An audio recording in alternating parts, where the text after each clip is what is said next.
देखा ना फुलवरिया गांव में क्या हुआ, मेरे जब पोस्टर को फाड़ा गया, कुछ महीने पहले पूर्व विधायक फैसल रहमान साहब के भी गाड़ी को तोड़ा गया था, उनके भी पोस्टर को फाड़ा गया था।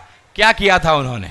लेकिन आपके भाई ने क्या किया? उसके घर को घेरने का काम किया, उसके गांव को घेरने का काम किया है। फुलवरिया गांव को गुलाम बना के रखा हुआ है। 90% लोगों पे केस है, छोटी छोटी बच्चियों पे केस है। आप एक शब्द बोल नहीं सकते हैं, अगर आप बोलेंगे तो आपके ऊपर केस खुलवा दिया जाएगा। ये दोबारा मैं आपको यहां से बताता हूं कि आजादी दिला के रहूंगा, न केवल फुलवरिया को, पूरे ढाका को। जो केस मुकदमा थाना पुलिस का जो इन लोगों ने जो आतंक फैलाया हुआ है, इससे भी आजादी आपको दिलाने का काम करेगा ये आपका भाई। और यहां कमीशन कमाने और ठेकेदारी करने नहीं आया, सेवा करने आया है। एक बार अपने भाई को मौका दीजिए, मैं आपको विश्वास दिलाता हूं कि अंत तक इस संघर्ष में आपके साथ रहूंगा। आप सबको मालूम है यहां जो टिकट मिला है, खेत बेच करके टिकट दिया गया है। और जो व्यक्ति खेत बेच करके 10 करोड़ 20 करोड़ खर्चा करके आपका विधायक बनेगा, वो आपके लिए कभी लड़ाई नहीं लड़ सकता है, ईमानदारी से आपकी लड़ाई को कभी नहीं लड़ सकता है।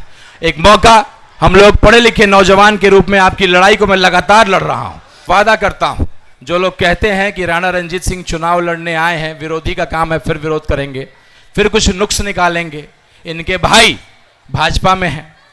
तो अरे भाई, आज तेजस्वी और तेज प्रताप की क्या हालत है? ये जो आरजेडी वाले सवाल करते हैं, उनको बताइए कि किसी के आधार कार्ड पे उसके पिता का नाम होता है, किसी के भाई का नाम नहीं होता है। और किस भाई का बंटवारा नहीं हुआ है? किस भाई का बंटवारा नहीं हुआ है?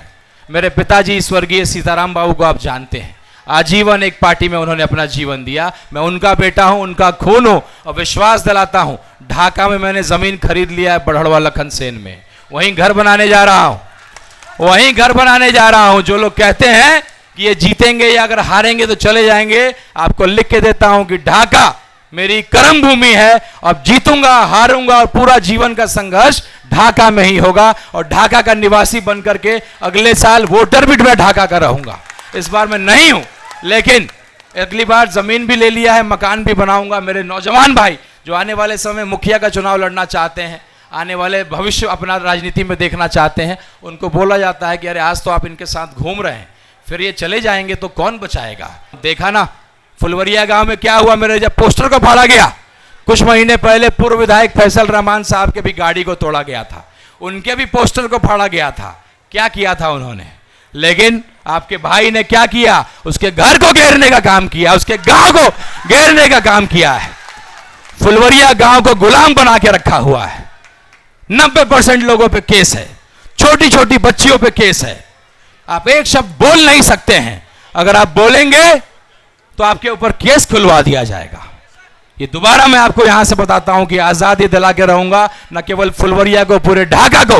जो केस मुकदमा थाना पुलिस का जो इन लोगों ने जो आतंक फैलाया हुआ है, इससे भी आजादी आपको दिलाने का काम करेगा ये आपका भाई। और यहां कमीशन कमाने और ठेकेदारी करने नहीं आया, सेवा करने आया है। एक बार अपने भाई को मौका दीजिए, मैं आपको विश्वास दिलाता हूं कि अंत तक इस संघर्ष में आपके साथ रहूंगा। मैं एक अंत में अपनी बात को खत्म करने से पहले अपने ससुर जी आदरणीय उद्धव बाबू को मैं शुक्रिया अदा करना चाहता हूं। ये टेंट पंडाल और मेरे तमाम कार्यकर्ता जो रात भर टेंट लगाने का काम किया है, लेबर बनाने का काम किया, लेबर की तरह काम किया है। चूंकि छठ का त्यौहार था, छुट्टियां थी, न लेबर मिल रहा था, न कोई काम करने वाला, न खाना खाने के लिए कोई होटल, न पानी पीने के लिए कोई जगह। पूरी रात मेरे जितने कार्यकर्ता थे, अनुज राठौड़ जी हुए, हमारे ओनेस भाई हुए, मासूम भाई हुए, सरफराज भाई हुए, डॉक्टर परवेज साहब हुए, हमारे जिला अध्यक्ष नसीम अख्तर साहब हुए, आशिक भाई हमारे लगातार हमारे लिए काम करते हैं, हमारे भाई डॉक्टर शमीमुल हक साहब, जिनके ऊपर नाइंसाफ़ी हुई और इनका टिकट को कैंसिल करा दिया गया, नामांकन को रद्द कर दिया गया, जबकि आरजेडी के कैंडिडेट में भी नामांकन में गलतियां थी। 5 लोगों का नामांकन रद्द कर दिया गया। ये संविधान को खत्म करने की साजिश हो रही है। तो मैं इस लड़ाई का आज आगाज़ करता हूं।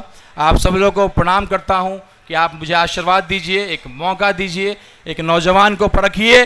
पहले भी आप लोगों ने देखा है, एक तरफ कुआं एक तरफ खाई, और कोई विकल्प आपके पास नहीं था। आपका भाई बहुत मजबूती से इस चुनाव को लड़ रहा है और पूरी मजबूती के साथ आपका फैसला जो भी होगा, ढाका विधानसभा मेरी कर्म भूमि रहेगी और यही संघर्ष मैं करता रहूंगा आजीवन। इन्हीं शब्दों के साथ आपको प्रणाम करता हूं।